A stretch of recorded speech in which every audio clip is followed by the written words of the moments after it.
Assalamu alaikum wa rahmatullahi wa barakatuh. Dear people,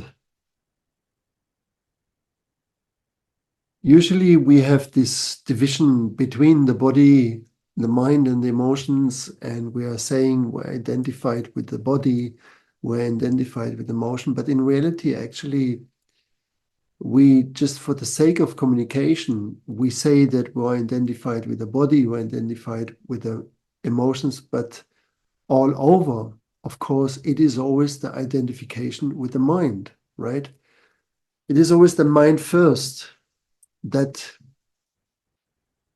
perceives the body creates a desire, whatever it is, yeah, to eat, to go to the bathroom and so on, and the mind fulfills it, like directs it to the situation it can be solved. Now, the beginning is that we are unaware about this interaction between mind, body, and emotion. No, and in this state, the person has a kind of blindness to everything in their lives, and in that blindness is also a kind of innocence. So these people can be very direct, very human, but there is not something that allows them to obstruct themselves to a certain point. You see, it is like the state of an animal in the most positive sense. No, they show their emotions, they show their thoughts, the tongue is very loose in a way, the body is in an impulsive state and reacts whatever it needs, right?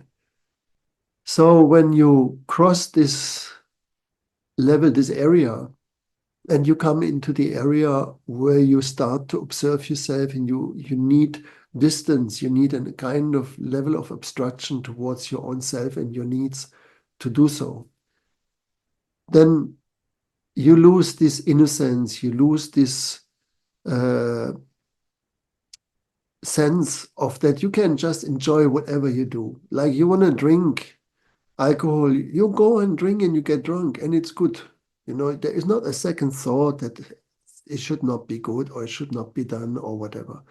Or you want to smoke and you smoke. So it is a very joyful time as well. Yeah. But it is not consciously. So when the consciousness comes in, the division starts as well. Yeah. And you learn to see what is beneficial for you, what is beneficial for others, what is beneficial for the earth, what is beneficial for the universe, so to say, no? And that, of course, is called also responsibility, and the responsibility gives us a weight and diminishes this innocent or unconscious joy, right? And we want to come again to this joy without having shame, without having any kind of uh, bad feelings about what we do or what we want. And you see, this is where the New Age kicks in and says, you can still have that, because this is all dogma, this is all a religious thing, this is all, they all try to manipulate you and so on, right? And if you follow that path, you land in the nowhere because it's simply not the truth, you see. The spiritual process is like this, that you have to some way say goodbye to all your desires and all to your wishes. And finally, you will find out that the whole life, within all its uh, figures in it, all its pillars, relationship, career, health, it is going to disappoint you. It is going to deceive you. You see, and it has to be like this because if God loves someone, you can always see those people have very difficult lives. Yeah, on every level. Yeah, be it on health, be it on their careers, be it in their relationship lives. Yeah. But if that does not happen, you will not want to do this process. You will not want to go and really look at yourself and see the reality, to look for what is reality. And reality has, first of all, one basic element, and this is it is permanent. It is not changing. It is not um, under the law of changes. It is infinite, right?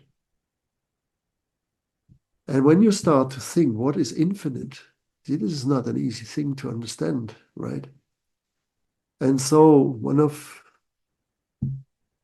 the most respected spiritual teachers in our time that passed away, but he is still very known and famous, Ramana Maharshi, that lived until I think the 60s somewhere. He was creating this question: who am I, and what is reality? No. So to make it short, because this is a big subject, but at the end of the day, we all feel realities. See, it's not a mental process alone, you know. We feel, every one of us, when we fall asleep, for example, that something in us stays, yeah, stays to be. And there's the reason why we can fall asleep. You see, if we had the fear to die in the sense that something of us closes and disappears forever into a nothingness or into a non-existing state, we would not be able to fall asleep, right? And also, we do not know what will come after death for certain. Yeah. We have this very innate feeling in us that something stays and continues. And for this reason, everyone feels immortal on a certain point. We know mentally that death is coming, but we feel there is something in us infinite and immortal. No? And this is the reality that we are carrying in ourselves, that is the God reality, right? So as the God consciousness is not fully developed in ourselves yet, we feel on a subconscious level what is a godly state. And therefore, some people are longing for it. Some people not, because this state is as it is in itself conscious and calls to itself whomever it wants. Yeah, as it says in the book. And I call to me, to my light, the one I want. No.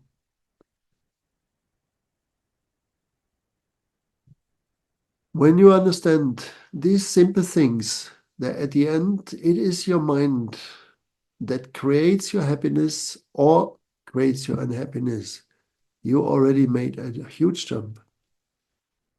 And on this point, on this discovery, you can build up a harmonious life, and you will see and understand many other things. Thank you very much, and may Allah bless all of you and your families, and see you soon again, hopefully. Assalamu alaikum wa rahmatullahi wa barakatuh.